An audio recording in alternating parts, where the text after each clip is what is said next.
was there, in San Francisco.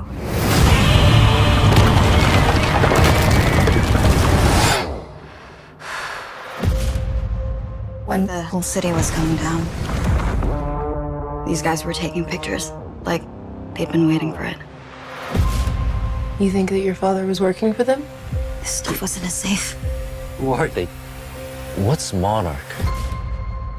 There's a new one coming. This is the world we live in. Monsters are an inescapable reality. And it's just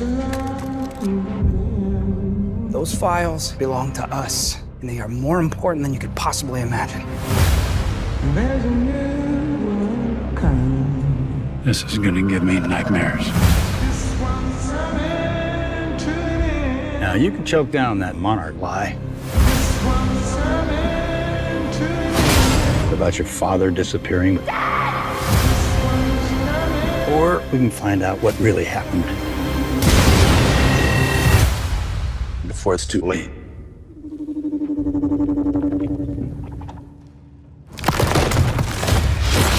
Oh my God, go! This world, it's not ours. Believe me. It is so much more vast than we could possibly imagine.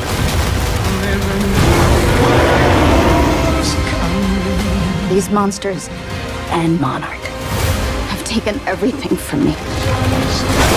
No more.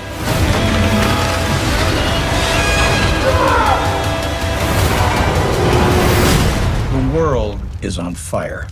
If you want to save millions of lives, we can use some help.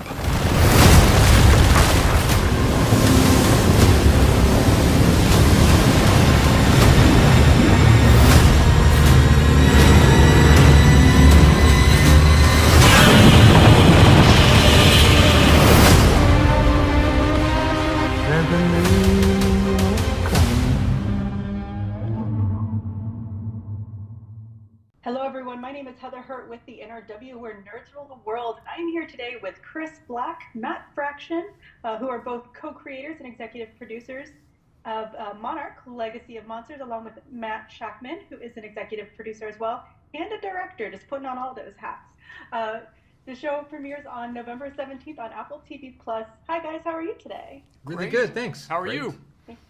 Great. I'm just going to say, as a comic retailer first and a member of the press second, pretty excited to be in this digital space right now. Just going to say it. Thank you very much. What's your store? Where are you located? The Amazing Comic Shop out in Northern Virginia. Fantastic. Yeah. Thanks for the shout out. Thank you for letting me do the shout out. Let's get right into the show.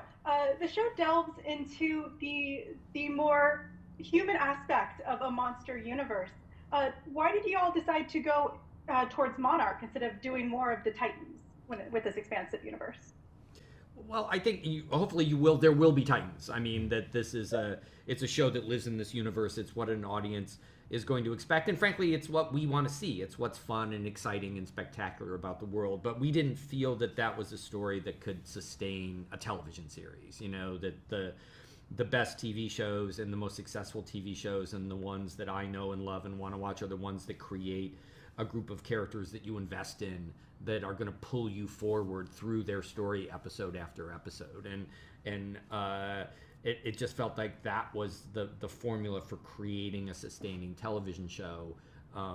You know, what we didn't want to do was try to compete with the feature films, which seemed like, you know, something that we couldn't possibly do. And trying to crunch the monster spectacle down to a television screen. What we needed to do was build a show from the ground up. And my experience is the way you do that is with characters. Phenomenal. That was an incredible answer. I'm sorry, that kind of blew me away. Oh, okay. Monarch is part of an expansive universe, and the Matts definitely know this very well. We see a lot of expanding universes in entertainment in general. What truly sets the monster universe, the MonsterVerse, and especially with shows like Monarch, out, you know, aside from all of those? What brought you into this universe? I mean, we are all lifelong fans of Godzilla. Yeah, it starts with a G and ends with an Odzilla, right? And, you know, and there's a reason why. I mean, I think the things that we love about Godzilla are the things we love about comics and the things we love about movies, which is wonder and awe. It is that thing that's both beautiful and terrifying that you can never fully understand, but you're drawn to. And then Godzilla has also magically become this prism because he's survived for so long, 70 years, and God willing, for many, many years to come, he can be a prism to look at our world today. This show created sort of in the wake of a global pandemic. How do we look at how we picked ourselves up off the ground after that, and how we move forward? And so it's a wonderful story about humans doing that, learning that they live in a world of monsters, and the monsters are there, but really it's about the human experience and how the monsters affect them. Yeah, and we all have our own monsters that aren't necessarily 300-foot tall atomic powered lizards. I wish that was my problem, I gotta say. Speaking of people, it was y'all are not afraid to go into the really dark places. PTSD played a huge part in this show. Why was mental health such an important part for you in this series? Well, we talked a lot internally that this isn't a 9/11 show, it's a 9/12 show. Right, we didn't want to do a show about the buildings getting knocked down. We wanted to do a show about the people getting up afterwards and dusting themselves off and trying to figure out how they can go forward. And as we started to kind of unpack the story of who Hiroshi Rando was and what kind of a father he was and what that meant to his children, we learned his story, which was born of a trauma from his parents, and his parents' story is the story of Monarch.